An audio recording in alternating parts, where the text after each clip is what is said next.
Hey, salut à toi, bienvenue sur ma chaîne YouTube. Moi, c'est Marcel. Aujourd'hui, je te partage 5 expériences par lesquelles tu peux passer pour acheter une parcelle en Guinée-Conakry. Ok. Donc, dès que je fais comme ça, tu vas voir la mer derrière moi, la branche plutôt de la mer. Donc, la parcelle, c'est là où il y a les palmiers. Vraiment, l'emplacement, c'est très bon. Donc, je vais t'expliquer les 5 types des méthodes par lesquelles tu peux passer pour acheter ta parcelle sans te faire arnaquer. D'accord. Cette parcelle, j'ai acheté à 4 000 $ environ, d'accord, avec tous les documents compris. Ok. Maintenant, la première astuce, c'est quoi? C'est de te rendre dans les lieux pour savoir si l'emplacement est bon.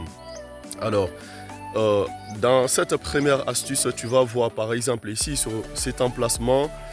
Maintenant, c'est un truc de fou au fait, parce que les gars vendent jusqu'à au niveau de la mer, d'accord. Maintenant, si tu te hasardes pour acheter la parcelle au niveau de la mer là-bas, qu'ils sont d'ailleurs en train de vendre, ok, en fait, tu vas perdre si tu ne fais pas attention. Alors, il y a certaines personnes qui vont repousser la mer en faisant des rembellés, mais moi, je ne peux pas te conseiller parce qu'il y a les gardes de l'environnement qui vont à chaque fois venir t'embêter et ça va te coûter de l'argent. Raison pour laquelle moi j'ai acheté un peu plus haut, d'accord, vraiment un peu plus haut. Et donc j'ai laissé l'autre côté. Ils m'ont proposé d'acheter, du coup j'ai pas fait. Ok, donc la première astuce, j'ai vu l'environnement, j'ai vu au fait l'espace, je sais que je peux construire ici et plus tard je n'aurai pas de soucis dans la construction parce que dans l'actualité, aujourd'hui en Guinée, il y a beaucoup d'inondations. Il y a beaucoup d'inondations parce que les gens ne font pas attention. Ils vont par exemple aller jusqu'aux branches de la mer pour acheter, ok, et l'eau ne va pas trouver son passage dans la période hivernale et il y aura des catastrophes. Je profite même de cette occasion pour souhaiter mes condoléances à tous ceux qui ont perdu leur âme dans cette période hivernale en Guinée. Donc dans la première astuce, j'ai bien regardé, je sais que je peux construire, il n'y a pas de souci. Maintenant, la deuxième astuce, c'est quoi? J'ai demandé d'abord le numéro de l'eau et le numéro des parcelles pour aller vérifier à l'habitat. C'est quelque chose qui est vraiment crucial, ok, parce que c'est plus que important. Donc ici, j'ai pris le numéro de l'eau, le numéro des parcelles, j'ai contacté l'habitat.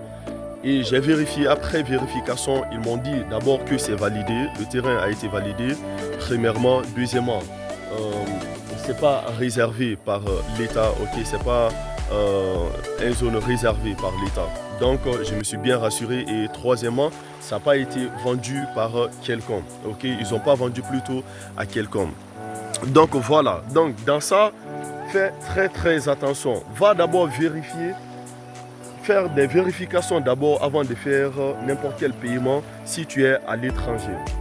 Maintenant, nous allons passer à la troisième astuce et en descendant vers le terrain, vous allez voir que j'ai vraiment eu ici un jackpot parce que ici, les parcelles normalement, ça va jusqu'à actuellement dans les 5 000 $, quoi. Mais j'ai eu une bonne occasion de trouver cela avec tous les documents à 4 000 $, d'accord.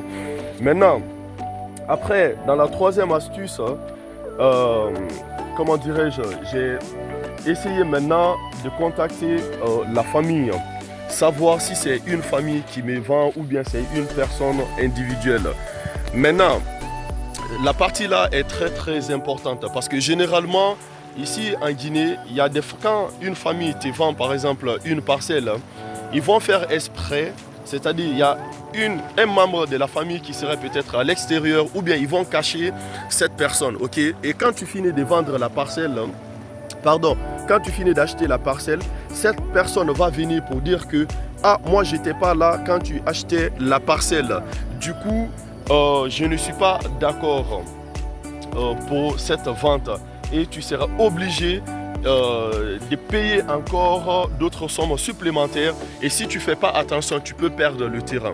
Donc dans la troisième astuce, au niveau de la famille, renseigne-toi d'abord, ils sont au nombre de combien, ok. Même tu peux demander les voisins, voilà, la parcelle là appartient à qui. c'est à partir de la famille qui me vend, ils sont au nombre de combien? Tu essayes vraiment de te renseigner de fond en comble, ok? Fais très attention. Ici, c'est une famille qui m'a vendu. Mais vraiment, j'ai pris vraiment tout mon temps pour vérifier et tout, au niveau même de la famille.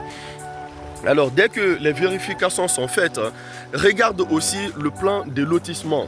Dans le plan de lotissement, de leur plan de lotissement, il faut aussi regarder, ils ont des représentants dans ces plans de lotissement, comme le mien.